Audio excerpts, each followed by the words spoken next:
समक्ष है डॉक्टर मोहम्मद फैजल जो कि आर्थो स्पेशलिस्ट है।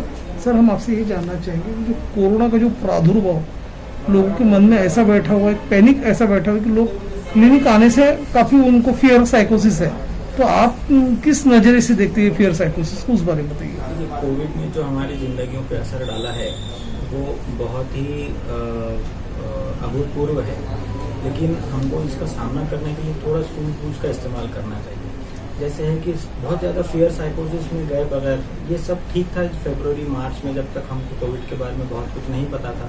लेकिन अब हम बहुत कुछ जान चुके हैं, रिसर्च सामने आ चुका है कि कोविड के लिए 3 सबसे महत्वपूर्ण जो चीज़ें हैं जो हमको हमेशा करनी चाहिए, वेदर इट इज़ हॉस्पिटल और अगर वो घर भी हो या सब जगह हो, तो सबसे पहली चीज़ है आपको मास्क का इस्तेमाल अगर आप करेंगे कंटिन्यूसली जब आप दूसरे लोगों के कांटेक्ट में आते हैं, और अगर आप प्रॉपर सोशल डिस्टेंसिंग रखते हैं और अगर आप हैंड वॉश प्रॉपरली करते हैं, तो जितना भी डर है वो काफ़ी हद तक कम हो जाना चाहिए। कि अभी तक इतना समझ में आया है कि कोविड जो है वो एरोसोल बोर्न है। ये है कि अगर आप किसी से बहुत नज़दीक से आकर बात करेंगे 2 मीटर 1 मीटर की कमी से, और अगर आपने मास्क नहीं पहना है या उन्होंने मास्क नहीं पहना है, तो संक्रमण के चांसेस बहुत ज़्यादा बढ़ जाते हैं। लेकिन अगर आप उसी चीज़ को उसी आदमी से अगर आप मास्क पहन के बात करेंगे तो संक्रमण के चांसेस कम हो जाएंगे, और अगर मास्क पहनकर दूर से बात करेंगे तो संक्रमण के चांस और बहुत कम हो जाएंगे। इसी तरीके से जो सरफेस ट्रांसमिशन है उसका भी अब ये काफ़ी कुछ समझ में आ रहा है कि सरफेस ट्रांसमिशन का कंट्रीब्यूशन बहुत ज़्यादा नहीं है। द मोस्ट इम्पॉर्टेंट ट्रांसमिशन का जो रूट है वो एरोसोल जनरेटेड है, यानी बात करने से, खांसने से या छींकने से।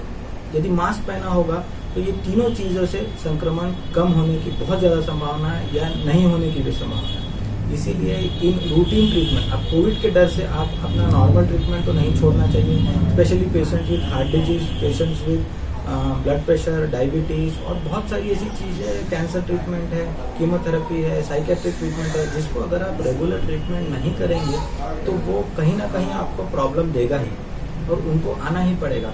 तो अगर आपने ये सारी चीज़ें फॉलो की है तो हॉस्पिटल आने से कोई डरने की ज़रूरत नहीं है। आप हॉस्पिटल में आइए, यहाँ पर हमने सैनिटाइज़र का, सोशल डिस्टेंसिंग का और पेशेंट्स को अपॉइंटमेंट ऐसे दिए हैं जिससे वो एक साथ नहीं आते हैं। इस वजह से and it is 100% safe to go to any hospital. Sir, ICMR की गाइडलाइंस के हिसाब से देखा जाए, जो मल्टी स्पेशलिटी हॉस्पिटल हो, इवन एक सिंपल क्लिनिक भी हो, तो ऐसे में जो आपके एंट्रेंस में जो आने वाले पेशेंट्स है उनका आपको टेम्परेचर गेन करना है, इवन उनकी पेशेंट्स की ट्रैवल हिस्ट्री लेना है, इवन ज़्यादा लक्षण है, खांसी के ज़्यादा लक्षण है तो उनको एडमिट नहीं करना है। तो ये सारे प्रिकॉशनरी मेजर्स अति आवश्यक है। तो उस गाइडलाइंस का अपने यहाँ फॉलोअप हो रहा है।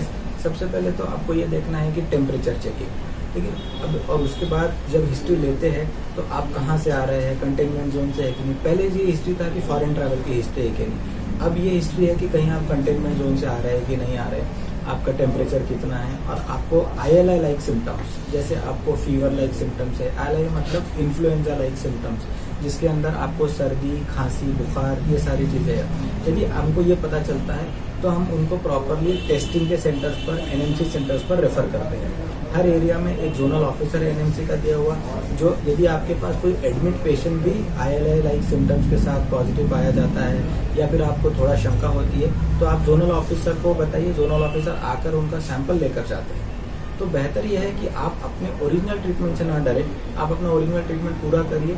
और सारे हॉस्पिटल्स के पास सैनिटाइजर, शुरुआती दरवाजे पर सैनिटाइजर से लेकर, टेम्परेचर चेक से लेकर, ILI सिम्टम्स की हिस्ट्री, कंटेनमेंट जोन की हिस्ट्री, हर चीज़ की फैसिलिटी अवेलेबल है।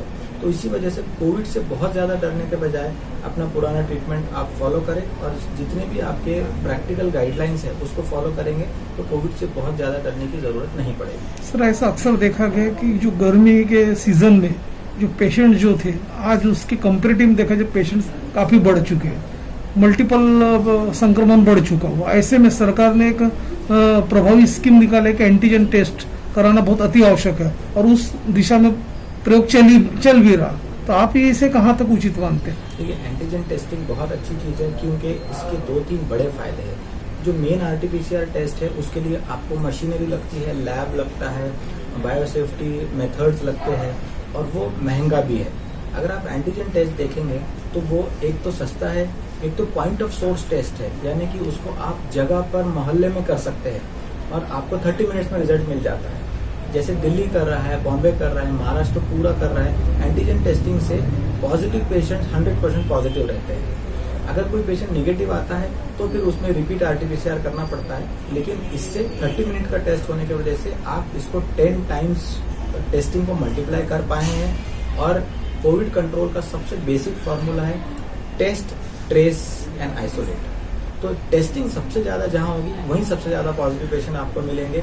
इसी वजह से जो सबसे ज्यादा टेस्टिंग कर रहा है वही सबसे ज्यादा आप उनको ट्रेस कर पाएंगे, उनके रिश्तेदारों को कॉन्टैक्ट ट्रेसिंग प्रॉपरली हो पाएगी और उसी के बाद आप उनको आइसोलेट कर अगले महीने का या अगले चक्र का जो संक्रमण है वो रोक पाएंगे। सर, कोविड-19 जो इपिडेमिक है, लोगों में एक दहशत ये भी है कि मतलब इसमें मोर्टेलिटी रेट तो एक तो कम है काफी, और लोगों में दहशत ये भी कि जैसा कोई प्रेग्नेंट लेडी है या वृद्ध है या वो श्वसन विकार से यदि वो ग्रस्त है, यदि वो मर जाता तो लोगों को ऐसा लगता है वाकई में कोरोना डेथ हुई है। तो ये संभ्रम आप कैसे रिमूव करोगे लोगों? नहीं, देखिए ऐसा तो जरूरी नहीं है। हालांकि हर एक का टेस्टिंग होना चाहिए। Testing is the main cornerstone of Covid management, ये आप समझ लीजिए। जब तक जितनी ज्यादा टेस्ट होगी उतने ज्यादा आप उनको ट्रेस कर पाएंगे और उनको फिर समाज से अलग करके 14 दिन 10 दिन जो गाइडलाइन है, अगर एसिम्प्टोमेटिक पेशेंट है तो आप उनको 10 दिन में, आप 10 दिन बाद वो संक्रमण करने के लायक नहीं रहते हो तो आप उनको सोसाइटी में वापस भेज सकते हैं। तो उसी तरीके से यदि आपके पास कोई, हाँ ये बात सही है कि कोमॉर्बिडिटी वाले पेशेंट, जैसे किसी को टीबी है पुराना, किसी को कैंसर है, कोई रीनल ट्रांसप्लांट का पेशेंट है या किसी को छाती के और कोई बीमारी है, उनके अंदर मॉर्टेलिटी रेट ज्यादा है। लेकिन उनकी किसी की अगर नॉर्मल डेथ भी होती है तो उसको कोविड डेथ समझना ये बिल्कुल सही नहीं है।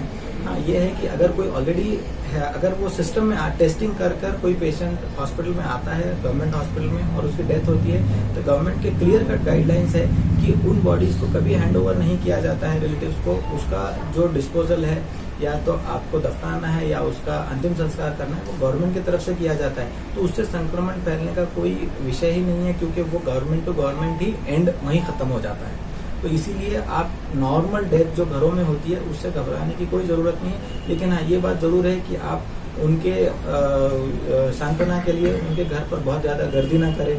जो बेसिक रूल है मास्क, सोशल डिस्टेंसिंग और सैनिटाइजर, इसका पूरा प्रयोग करें। सर, प्राइवेट हॉस्पिटल में अक्सर देखा गया है कि जो निजी प्रैक्टिशनर्स जो है, डॉक्टर्स, उनमें भी एक फियर ये है कि एडमिट के समय तो पेशेंट सिंपल रहता है, उसको कोई सिम्टम्स नहीं नजर आते, लेकिन एडमिट करने के बाद यदि कोई सिम्टम्स आए और ऐसा लगा कोरोना पॉजिटिव हुआ तो उससे भी डर रहता है कि कहीं हमारा हॉस्पिटल सील ना हो जाए, बड़ी सेक्शन ऑफ हॉस्पिटल सील ना हो जाए। उससे डिफेम होने का भी बहुत ये हॉस्पिटल की बदनामी भी होती, आजू बाजू के एरिया को भी सील किया जाता। तो ये फियर साइकोसिस क्या है? ये पूरा जो कोविड का पैंडेमिक है ये पूरा एक फ्लूइड सिचुएशन है। इसके बारे में बहुत सारे लोग, हर चीज नई नई जानकारी रोज आती है और हम बहुत कुछ इसका डे टू डे बेसिस पे सीख रहे हैं।